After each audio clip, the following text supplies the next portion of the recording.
So welcome ladies and gentlemen, welcome to today's video. Now I don't normally do these, and I've got a little bit of face cam action today, so bonjour. But I don't normally do these, but it's such a big event. Let's get this out of the way first of all. I'm a PlayStation fan all the way. I've never had an Xbox, never really felt the need to get it. I mean, there are some good games, don't get me wrong, but nowadays, if it's on Xbox, a lot of the time, it's on Windows as well. But yeah, I'm a huge PlayStation fan, so I've had the PS1, 2, 3, 4, and 5. I mean, they've all been there. So yesterday, they announced the PS5 officially. Well, they already announced it, but you know what I mean. They showed it. They showed some games. They haven't announced the price, however. But they did show a lot of games. Pretty decent, some of them. I mean, some of them I'm not really that fussed about, and I'm sure you're the same. And then they did show the console, and that's what I wanted to talk about, as well as PES and what Konami need to do to really ramp it up, okay? And is PES 2021 going to be a next gen and all that? All right, so we'll dive into that today. Hope you guys do enjoy it. Without further ado, here we go. Okay, so before we get into actually showing the PlayStation 5, and I know there's going to be controversy, and there's going to be some people that say it looks horrendous, and then there's going to be other people that are like, meh, and then there's some that love it. Personally, for me, I actually like the design, and I'll tell you why. All right, now if we have a look at the PS1, 2, 3, and 4, here it is right there. They've all been very similar in the way they were designed. I mean, the PS1 wasn't, the black color that they have now. It was the grey. But after that, you had sort of, the box. I actually think the PS3 looked more modernized than the PS4. But the PS4, again, it's very boxy. It was the same color. And I think Sony just said, you know what? Let's mix this up. So, what did they do? Well, this is what they did. So let me go ahead and show you the video real quick. I'm sure you've already seen it. But pretty much, this was the reveal for the PS5. Now, a lot of people are saying, look, it looks like a router, whatever you want to call it. But it's something different. I like the design of it because it's going to sit in a store and people are going to go in there and they're going to go, what on earth is that? It's going to be an eye catcher. Whether you like it or not, the facts are people are going to look at this and be quite intrigued as to what it is. I do think people, once they see it in person, I haven't seen it in person, obviously, no one has apart from the people developing it.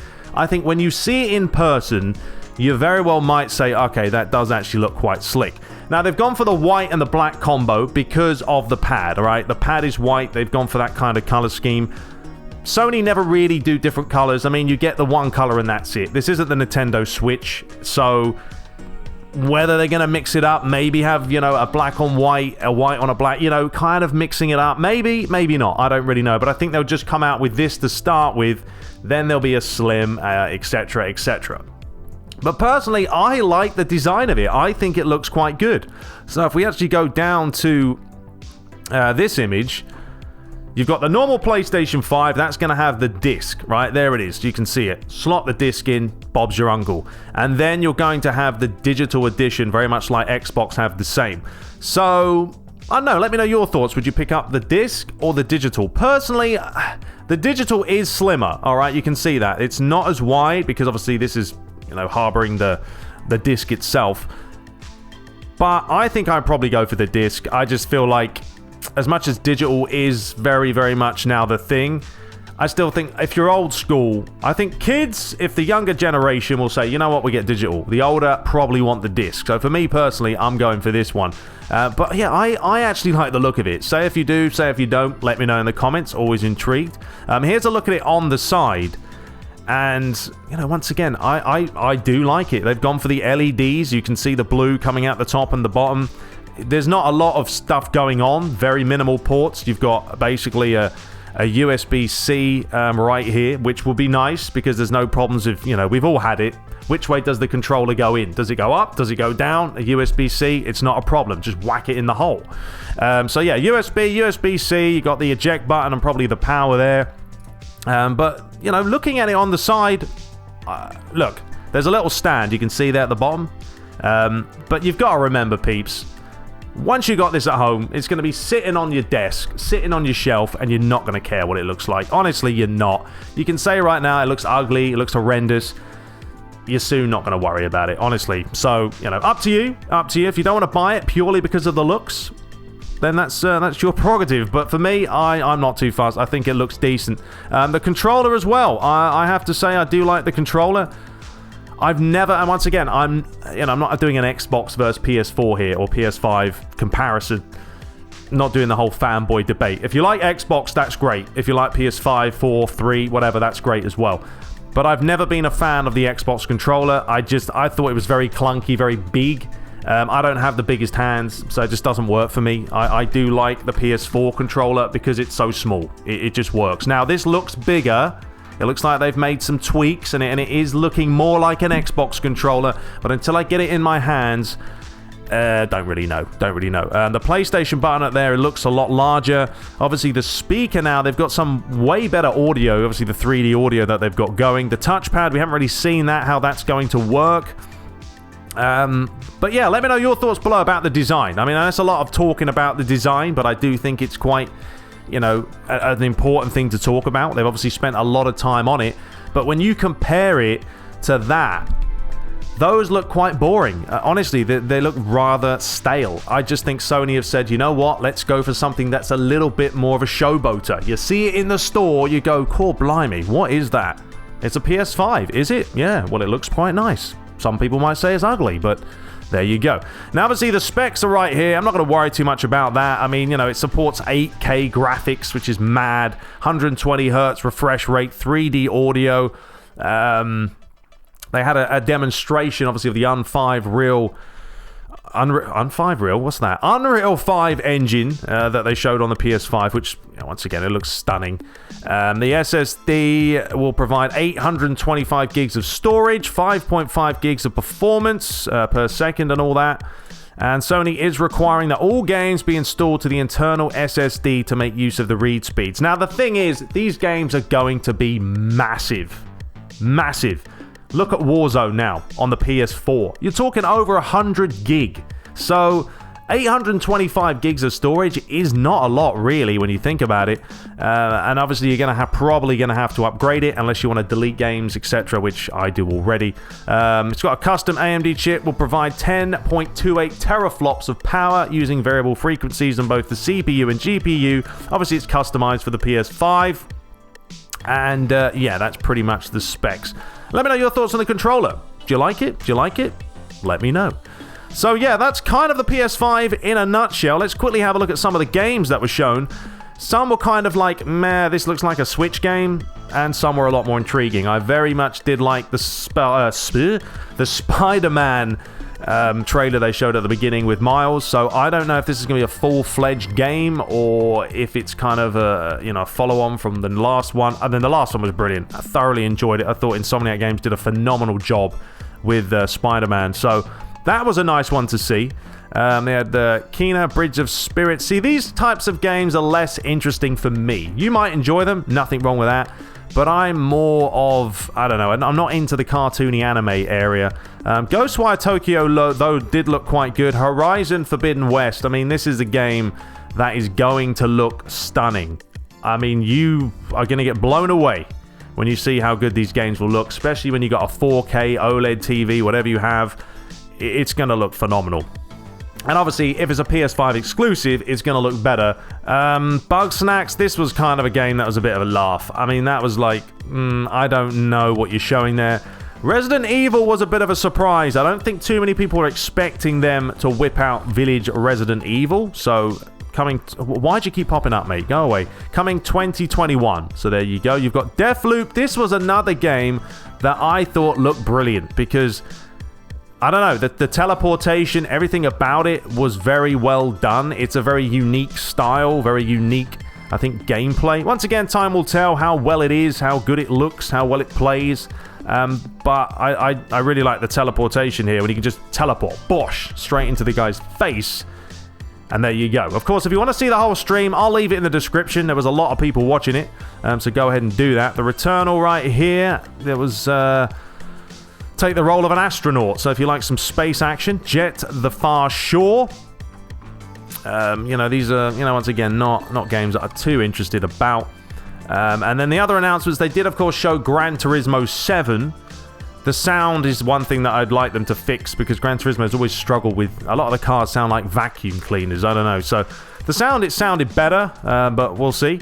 Ratchet and Clank, that actually looked quite interesting because of what you could do in it. If you haven't seen that one, I would strongly recommend checking it out, because you can go from different worlds on the blink of an eye. Stuff that really isn't capable now on the PS4. Oddworld, Soulstorm right there. There was another Hitman 3, which was quite good. NBA 2K, now that was a real glimpse of, the graphics, but it was more CGI preset. I mean, they did say, look, this is what the PS5 is capable of, but it wasn't actual gameplay. I won't ever take those too seriously. I've seen FIFA do it many times. I mean, even PES have done it as well. But we'll see when the gameplay comes out. It will look good, though. Don't get me wrong. NBA 2K has always looked good. Demon Souls was a big one. A lot of people will love that. Difficult game to beat, obviously. Sackboy, Big Adventure. I've never really been into Little Big Adventures, so... Little Big Adventure? Is it Little Big Adventure? No, that's... it's not Little Big Adventure. That's something for the PC. What's it called? Is it Little Big Adventure? No, it's not. Okay, I've forgotten what it's called. I've gone dead. Let me know in the comments. Sackman, I know who is he. I've got Little Big Adventure on the brain. Destruction All-Stars kind of look like Rocket League on steroids, to be honest. Godfall looked reasonable. Old third-person shooter. And then they had some GTA 5 sort of bonus that is coming to 2021. Expanded and enhanced. So that's what pretty much the games done and dusted. But now let's move on, all right? So that's the PS5 out the way. Let me know your thoughts below. Will you pick one up? Do you like the look of it? Do you not? Which game intrigued you? Let me know below. So now let's talk about PES 2021 real quick. And also what I think Konami have to really do here for the next gen. Okay, so actually before I show you that, let me show you a snippet of what... pretty much the Unreal 5 engine is capable of. It's somewhere around here. So here it is down below. So this was them showing the capability of the Unreal Engine 5. And, I mean, if you watch this in the proper resolution on your screen, etc., it's unbelievable. The ray tracing and all that is madness. So if Konami decide to go with the Unreal Engine 5 for PES, you would expect real leaps in graphical fidelity. I mean, I'm talking next level. However, time will tell of what exactly they do. So they were talking about here, once again, this is Real Sport. They seem to put out a lot of gibberish, to be honest. I mean, they keep talking, could we see a brand new engine? No. I've said this before in the rumors video. We are not going to see a new engine for PES 2021. Why would you? It will be the worst thing that Konami could do, because it's basically going to be one of the last games on the engine on the PS4. They're still going to make the game on the PS4 later, of course, for a couple of years before that stops, but why would you make a new engine on the PS4 when the PS5 is round the corner, and that's what they should be focusing on? So they should be just... This year, PES 2021 is just going to really be an update, and I will be fine with that, because I'd rather them spend the time focusing on PES 2022 on the next-gen consoles and coming out with a belter of a game. This is what they need to do. They should be developing it right now. You've got a team working on PES 2021. You've got a team working on PES 2022. Say summertime next year. Once the console's been out, they bring out a beta. An online beta, an offline beta, whatever, testing the game, all right?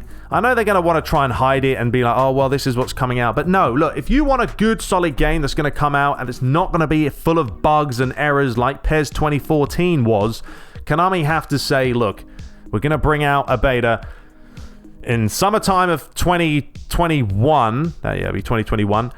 And then... they'll tweak it, they'll enhance it, they'll make it the way we want it to be, the consumers, because they've got to listen to us. If they don't, it's going to come out in the, next fall, and it's going to be terrible. And we're going to be complaining about it. So, yeah, there's not going to be an engine this year, but next year, they have to focus on giving us an early snippet and let us play it. Because if we play it and we customize it to our liking and tell them, look, this isn't right, there's too many bugs, this is happening, they'll get things right. They'll fix them for launch. Well, you hope they would. If they don't, it's going to be the same old PES 2014 story. When the new engine came out and they took years to develop it, and in fact, they lost a lot a lot of content. Edit mode was bare bones, so that is one thing they cannot afford to do. On the next gen, edit mode has to be improved. You've got to have more, the game modes have to be enhanced. Online's got to be better. It's all got to be the ultimate package.